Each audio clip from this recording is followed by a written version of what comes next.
Award-winning Cinema Classics is produced by John DeSando and Johnny DiLoretto. Listen to their shows and read reviews online at WCBE.org. I'm Johnny DiLoretto. I'm John DeSando. This is Cinema Classics. I have been telling you about this show, Frank and Gracie. Yeah. Grace and Frankie. I always get it wrong. Okay. It's an iteration of that, what I just said. Yeah. It's on Netflix. It's called Grace and Frankie. Frankie and Grace. Oh, it's Grace called, and Frankie. It's called. Does it matter? No, it doesn't, because Okay. really we're talking about Hanoi Jane here, aren't we? We are, but I just wanted to tell you about I've been talking about this show because Lily Tomlin and Jane Fonda are headline this show. Yeah. And it is one of the most delightful sitcoms I've seen in years and years. And in no small part, it's mostly actually due to their chemistry. They are brilliantly funny together. They have really great lines. Some of the other subplots surrounding their characters aren't as great, but it just, it makes you long for real movie star chemistry that you don't see that often anymore. So, it's a window back in. And of course, there was 9 to 5 in the 80s with Lily Tomlin Sure. and Jane Fonda. And, we've just come off of the Oscars. We're trying to get ourselves away from it, but we are back with somebody who's won the Oscar twice, Jane Fonda. Yeah. And I'm wondering, what is her particular charm? And you must see it in this TV show you're... Yeah, you definitely see it in the show because when you think Jane Fonda, you think two things, right? You think drama, and you think exercise videos from the 80s. Right. Drama, right? Personal drama.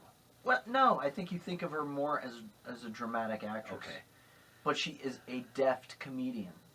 And I don't know that she's always had a lot of opportunity to flex that. She certainly does here, and of course in 9 to 5. But it just got me thinking about some of her work. I went back and watched The Electric Horseman with her and Robert Redford. Oh my God! And that is actually it's definitely more of almost like a contemporary screwball comedy. Well, her two Oscar winners, Clute and Coming Home, are very serious business. Yeah. And I think that when she has received her recognition, it has been that, although way back, must have been the 50s, right? Barbarella? Yeah, that was the late 50s. Yeah, I mean, that's when she was married to Roger Vadim, and it was where she was mostly acknowledged for her figure. Yeah, scantily clad, weird space opera. In fact, probably a very early precursor of Barbie. But think about that, too. How impressive that is she is Henry Fonda's daughter. She is the daughter of one of the most successful, revered movie stars of all time. Yes. I think even her fame sort of precedes Peter Fonda's because, talking about Barbarella, that preceded Easy Rider. Yeah. So to have been saddled with that name, and let's be honest, being saddled with a name like that isn't a curse. But it gets her this job, right? And she takes this job that really sort of objectifies her. So to come out of that experience and really just on her own terms carve out this phenomenal career was really impressive, like Clute. Oh, yeah. And when you can get to the point where you turn down the lead role in Dr. Zhivago, you are pretty good. Yeah. And although she resents that. Does she really? that she made that. But my feeling about Jane Fonda is that people are so mixed about her. Even though, as you say, that TV program, she's really, I don't know if it's a resurgence for her, but she has continually been an actress who, she must be 80 years old. Oh, yeah. Who is continuing to do well. And despite the fact that she was bitterly resented in the 70s for being an anti-Vietnam person. Right. And and of course, there was the story, the Hanoi Jane story, where she sat on the anti-aircraft. Yes.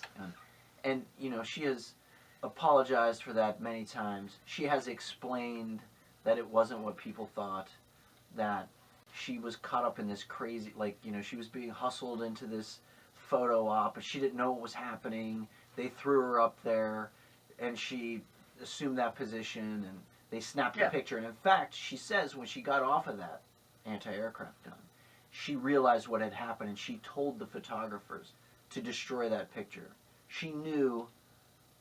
I really believe that she didn't mean to do that, but that in that moment it looked like that, and she had the wherewithal to request that the photo be destroyed, but it was not. And of course it became. But even post that, throughout the 70s, as loathed as she was by a certain constituent of the of America, she managed to still carve out a really fine career. Yeah, and talking about Clute, she was so prominent at that time that her hairdo even affected fashion. Her Clute hairdo. Yeah. It was kind of a weird shag. bob, It was a shag in the early 70s. And then, as you pointed out, she became a rage in the 80s with her exercise videos. Yeah, really weird, wasn't it? Yeah. Like, you just didn't see movie stars of that caliber kind of venture into strange offshoot careers like that. But in her background, she had suffered from bulimia from the age of 13 through 37. So there's something related to her physical appearance and to that exercise that propelled her. But she's a woman of passion. Yeah. And I think it comes through in her roles, and it comes through in her personal life. And that's why I find her such a fascinating movie star, because her personal life is substantially, it substantially affects pop culture, or has, in one way or the other. And now that you say that, remember she was married to Ted Turner? Oh, right, it's 70. Well, I think it was the 80s. 80s, was it? Yeah. Yeah, Ted Turner. Now, I'm sorry, you're right, 91.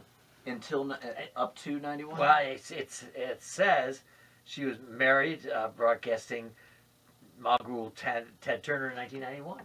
Huh, yeah. How about that? That was a weird, just weird, Yeah. And so, these many years later, with this Netflix series, she is mounting somewhat of, her third act comeback. I just saw she's in a trailer for a new movie, and she looks great. She looks great for 80 years old. Octogenarian. Yeah. And you can tell that she has maintained her physical self. Yes. Yeah.